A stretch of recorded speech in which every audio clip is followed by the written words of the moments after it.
Бүгінгі видеода біз қазіргі таңда өте актуальды тақырыптың бірі артық салмақ семіздік туралы қарастыратын боламыз. Артық салмақ деген жалпы не? Шынымен сізде артық салмақ бар ма? Или жоқ па екендігін қалай білуге болады? Мүмкін сіз просто ойлайтын шығарсыз, менде семіздік, артық салмақ бар деп, бірақ ол сіз үшін норма шығар, денсаулығыңыз үшін. Оны қалай біле аламыз? Артық салмақтарға қандай себептер алып келеді? Егер біз осы себептермен күресетін болсақ, бізге ешқандай спорттың да, диетаның да қажеті болмайтын шығар. Немесе қазіргі таңда маған көп келетін сұрақтардың бірі, фитнеске де барам, спортпен айналысам, диетаның неше түрлісін ұстадым, аз шығып та көрдім, тіпті артадан дәрілер қабылдадым, бірақ маған көмек тимей жатыр деген сияқты сұрайтын адамдар өте көп. Сондықтан да біз қазіргі таңда өте актуальды тақырып деп айтамыз.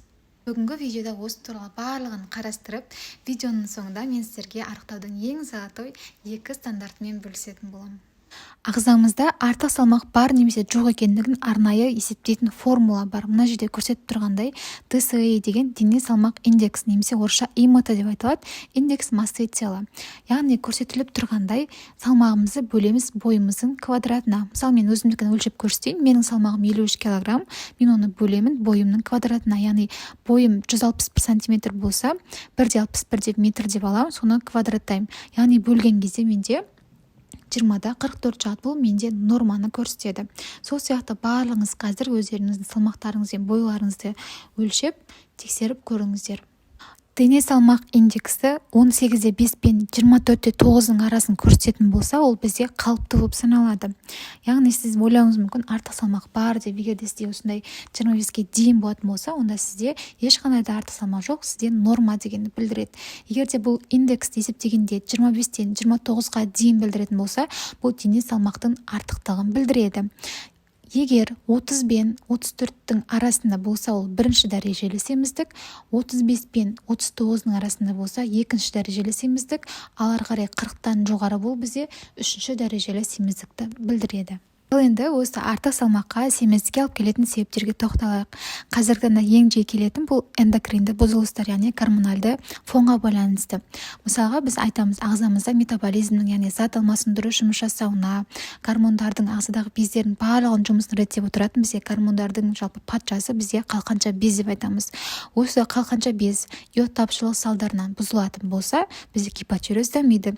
Гипотиреоз кезінде метаболизм төмендейді, яғни қанша жерден тәбетіңіз төмен болып, аз жесеңіз де, жаттығулар жасап, фитнестен барып, барлығын жасасаңыз да, ол сізге көмектеспейді. Яғни сіз ең бірінші кезекте гормоналды бұзылысты реттеуіміз керек. Ол үшін біз, егер де сізде артық салмақ болып, осындай жасасаңыз да көмектеспей жатса, сізге дәрігерге барып анализдер тапсыруға кеңес беремін. Яғни ол жерде біз тапсырамыз ТТГ, ТH, Т4, анти-ТПО және анти-ТГ-ны тапсыруымыз керек. Осы жерде қандай да бір бұзылыстар болса, сізгер осыны реттеп емдейтін болсаңыз, сізде барлығы жақсы болады. Сосын семіздікке алып келетін бұл екінші себеп бізде тұқым қуалаушылық, яғни ата-анасы, туысқандар жағынан бір іріліктер болуы мүмкін. Сонда ол балаларына немесе туыстарына берілуі мүмкін. Үшіншіден, аз қимылдау және тамақ құрамындағы көмірсу, май, нәруыздің сәйкессіздігі, яғни барлығы бізде нормада болуы керек. Яғни сіз мүмкін көбірек тамақ жеуіңіз, немесе перекустар көп болуы мүмкін, немесе майлы, көмірсу өнімдер көп болатын болса, яғни белок тапшылығы болып.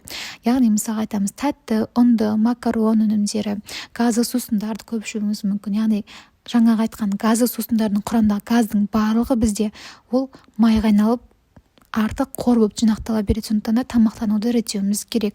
Және де ең маңызды нәрсе бұл ұйқының дұрыс болмауы.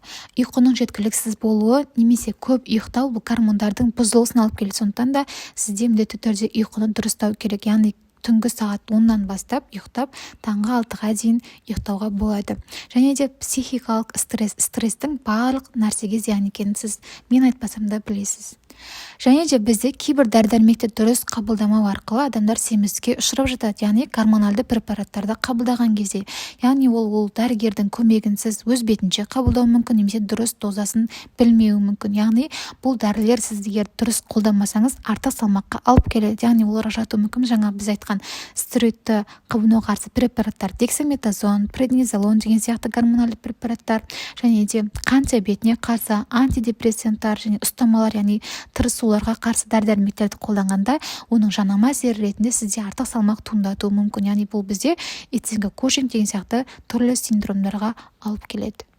Артық салмақтан құтылудың жолына келетін болсақ, ең бірінші біз сол аталған себептерді жоюымыз керек. Яғни егер ағзаңызда гормоналды бұзылыстар болса, біз ол гормондарды реттеу арқылы ең басты жол болып саналады. Егер де аталған себептердің ешқайсысы болмаса, ағзамызда барлығы норма болса, онда сіз қуана беріңіз. Бізде ең оңай жолдардың бірі дұрыс тамақтану және де жаттығу болып саналады. Бұл екеуі бізде ең золотой стандарт, яғни арықтаудың ең тиімді жолы болып саналады.